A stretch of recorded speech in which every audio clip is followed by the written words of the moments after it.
দাদা আপুনি চেঙা সমষ্টি যদি এম এল এ হয় আপুনি কি কৰিব?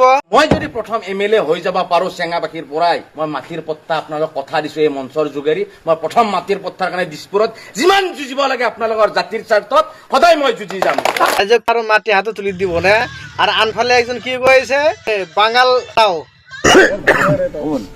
কিন্তু বাঙালক দুৰ্বল কৰিবৰ কাৰণে পদুম জিকাব লাগিব হা।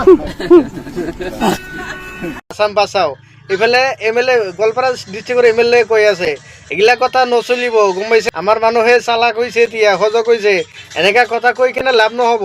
এতিয়া আৰু সেইদিন নাই না, এতিয়া দিনটো শেষ হৈ গৈছে, এনেকা কৰি লাভ নহয়। মানুহ এতিয়া বুৰ্বক নহয়, মানুহ এতিয়া চালাক হৈছে। আগনি আমি ভোট কেনেকে দিম? আমাৰ হিমন্ত বিশ্ব শৰ্মা ডাঙৰীয়া কৈছে চাচা আমাৰ ভোট নালাগে, দিলেইনো কি লাভ হ'ব কওকচোন? নাই না, ভোটৰ সময়ত আহিলে বিভিন্নজনে বিভিন্ন কথা কৈ থাকে, এইগিলা কথা নচলিব। এতিয়া বাদ দিব লাগিব এইগিলা কথা। আজি অসমত ভোট আহিছে, সেইকাৰণে মানে আহি কেনে ওলা কথা কৈ আছে। এইগিলা কৈ আমি আৰু ভোট আপোনাক নিদিওঁ। কাৰণ কি, আপোনালোকে তো 15 বছৰ থাকিলে, কেতিয়া দিব আৰু মৈতি পেটা মাটি ঘৰ দৰ ভাঙি দি কেনে শেষ কৰি দিলে। আৰু অহাবাৰ যদি চৰকাৰ আপোনালোকৰ আহে তেতিয়া চৰত যাব লাগিব, চৰত। এইটো কথা মনত ৰাখিব লাগিব।